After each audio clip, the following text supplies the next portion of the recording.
here is how I've been helping humanitarians transition to the life they love living in the last 5 years. And I thought that I would recap it here so that you understand more of what it is like to work with a coach, with me in particular, and why it is effective. Hi everyone, in case we haven't met, my name is Isela Monova. I'm a life coach for transitioning humanitarians, and I've been helping humanitarians transition to within the sector, to the private sector, to being their own bosses and create results of replicating their UN P3 salaries and more, doing what they love while being with their loved ones. And that is really the goal that I have pursued for my life after transitioning out of the humanitarian sector, specifically out of the UN. And I want to talk and walk you through as to what are the elements we'll be looking at as we start working together on transitioning. So, so that you no longer fall victim to your emotions of fear of losing stability, fear of losing all the things that you have built so far, fear of not making things work, so that you don't fall victim to those emotions and you make this transitioning successful. So the one of the first elements that we look at is specifically what are the results that we have created so far and what are the results that we're wanting to create and what have helped us or led us, what patterns, what emotions, what identities led us to creating those results, and what are the emotions and identities may stop us from creating the results that we want to. And once we start looking at the results of what we have, what we like, what we don't like, and what are the results we would like to have, ideally, then we start looking at the second element, which are the emotions. Now, emotions obviously help us make things happen or help us move and do things and also prevent us from doing things, right? So that's why the more we are afraid of our emotions, whatever those emotions are, the more we're likely to constrain ourselves and limit ourselves in making decisions, in pursuing what we would like to. So that's why my goal for you, for every client that I have, is how can we get ourselves not to be afraid of any emotion anymore, whether it's fear, whether it's frustration, disappointment, stress, anxiety, worry, whatever the emotions are. How can we get ourselves not to be afraid of them anymore and understand, acknowledge, and process them so we continue pursuing what we want instead of falling victim to them and keep sacrificing, keep forcing ourselves to do things that we don't want to.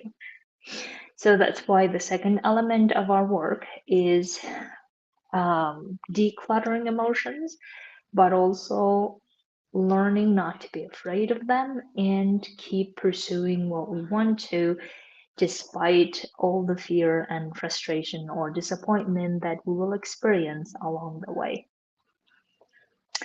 The third element is obviously identity, and identity in the sense of what are the identities that are creating and generating those emotions, and what are the identities will help us get to what we want to. Oftentimes, the identities that we work with humanitarians involve identities around how I am a humanitarian. I cannot do anything else. I have never done anything else before. I have no clue what I'm doing. I don't think it will work. I don't think it's working. And all of these identities will keep preventing us from committing and exploring other options.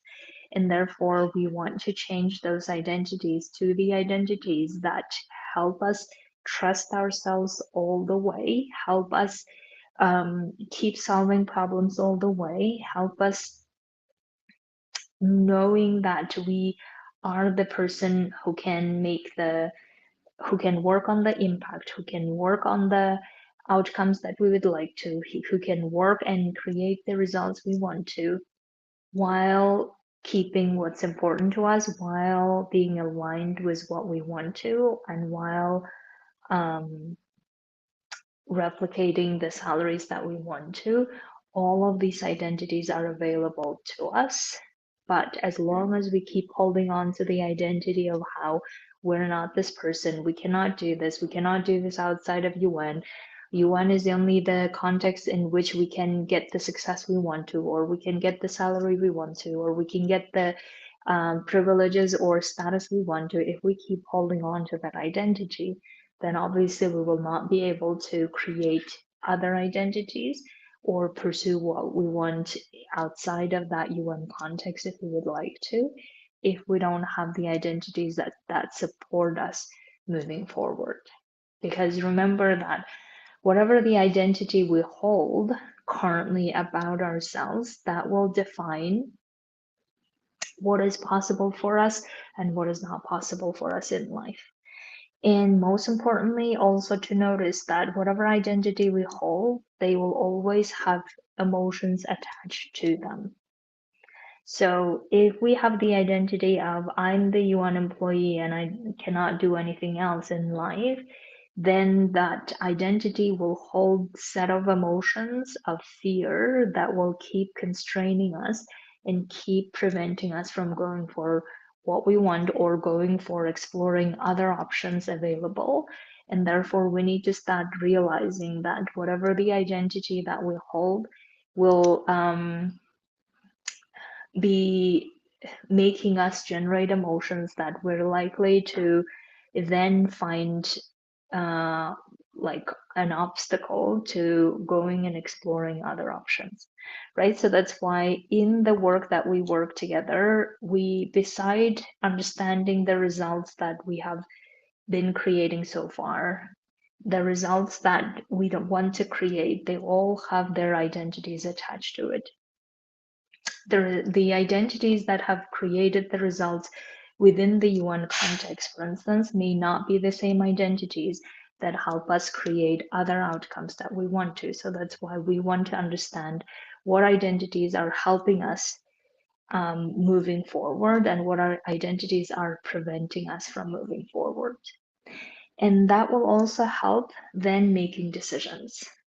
I would like for us to make decisions out of powerful place, out of trusting ourselves and our abilities to move forward to the outcome we want to, rather than making decisions out of fear, out of desperation, or out of overwhelm and stress.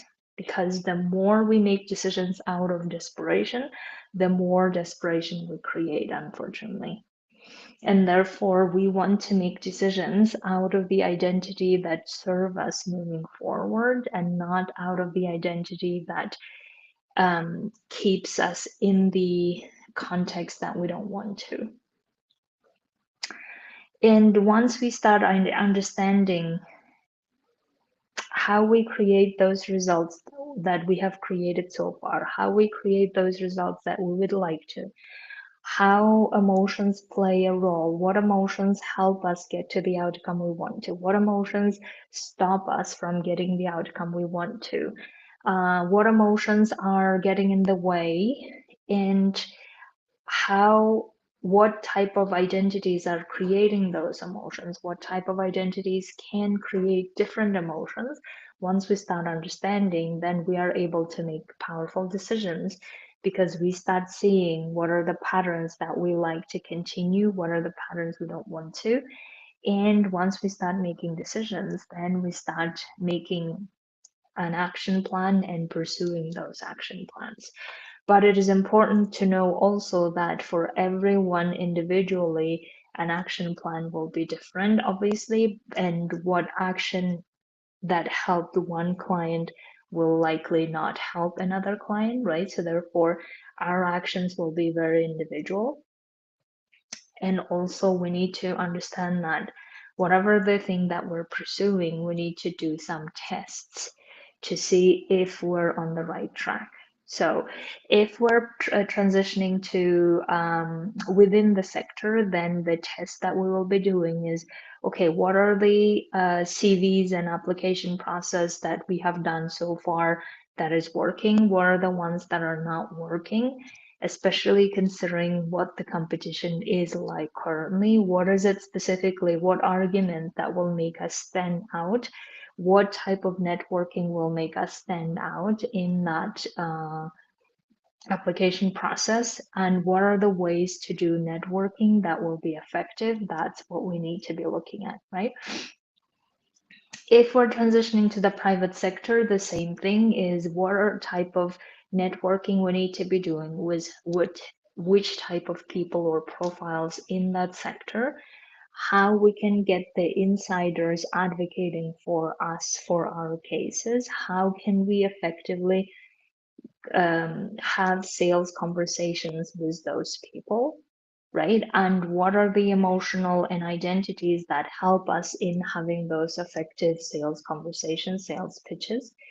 And the more we test that, the more we understand and gather data to see what is working, what is not working, and why it's not working. The same goes for being your own bosses, is what are the target audiences that we're pursuing? What is it that we're offering? What service, what product we're offering? And how can we offer that will be so no-brainer for people to buy? And what is working in our sales conversations with those target audiences?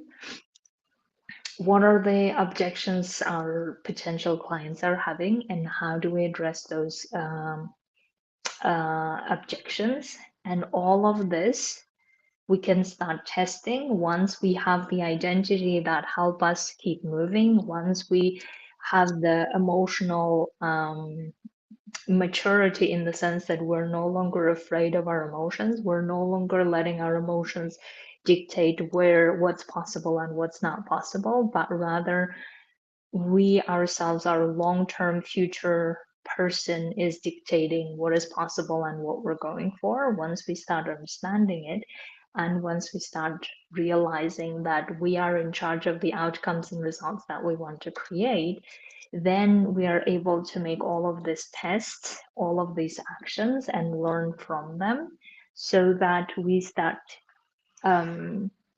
directing and tweaking which direction we want to go, right? So the reason why I believe the work that I do with clients is so effective is because of the reasons of understanding how we are in charge of creating the outcomes we want to, because of the reason of how we can, as humans, be so powerful that we don't need to be afraid of any emotions that come in our way. So therefore, we gain this freedom to be then doing whatever we want to do in life. And the reason why it's also effective is because we start realizing how our identities impact the way we do things, how identities also are malleable, and we can create the identity that serve us moving forward to what we want to. And also why it's effective is because I have done this work myself. I have helped so many hundreds of humanitarians so far in my journey to see where it is not working, or how we get blocked, or how we get stuck in certain situation, and how to unstuck ourselves, and how to use coaching's tools to do that. And of course, having learned so much from my own journey, and having learned so much of the power of our emotions, and how we don't need to be afraid of those emotions to be pursuing whatever we like, will help me also help my clients keep going for the things, bigger dreams, whatever the thing that they would like to, without constraining themselves simply because our fears are saying it's not possible, or simply because our past may be saying it's not possible, right? Because I have seen so many possibilities exist once we overcome our emotions, once we learn not to be victims of our emotions, then it feels like the sky is the limit, right? And therefore, me having seen all of these possibilities with so many clients with my own journey, I can then help clients keep reassuring them that whatever we want to pursue is possible if we keep removing all those obstacles in between. And those obstacles usually are born by our emotions. Obstacles of fear of this not working out, obstacles of fearing that we will fail, fearing that it will be all waste of time, fearing that everyone will be laughing at us, fearing that what if other people find out that we're not XYZ. Whatever those fears are, those are the fears that keep creating obstacles. And because I know that every obstacle can be solved and we are capable of solving, and we are such powerful human beings who is capable of pursuing whatever we desire in life, gives me the freedom and gives me the confidence to support humanitarians along the way and address whatever obstacles they will have along the way as well, instead of keep backtracking, instead of keep going back to what they feel safe option, instead of keep wondering and indulging in emotions that don't serve them. I keep helping them be accountable to whatever the vision and the life, the outcome, the impact they want to work on moving forward. So, my dear, so that's why I would love to support you in your pursuit of transitioning to what you would like to, whether it is a personal topic, whether it is a professional topic, it's a career pivoting, whatever it is that you would like to transition to. I would like to support you in recognizing what are the results you've been capable of creating so far, what are the successes you've been capable of creating, what are the results you've created that you didn't like, and what are the results you would like to create, and then working through all the emotions that help you get to those outcomes, and to work through the emotions that stop you from getting to the outcomes. So you start understanding and not being afraid of those emotions. And then realizing what identities are helping you get to that outcome and what identities are stopping you and keep generating emotions you don't like. And then, of course, making some powerful decisions and pursuing the actions and testing the actions of what works and what doesn't work in your specific situations. So we see what are the things, what are the actions that are giving us the results, and what are the actions that keep preventing us from getting the results. So if this is something for you, I would love to invite you to work with me individually and ask any questions, of course, and ask if this is for you. Ask your specific questions, excuse me, and desires and purposes that you would like to pursue after transitioning. You can come and talk to me by booking a consult with me below. Have a beautiful week. Talk to you soon.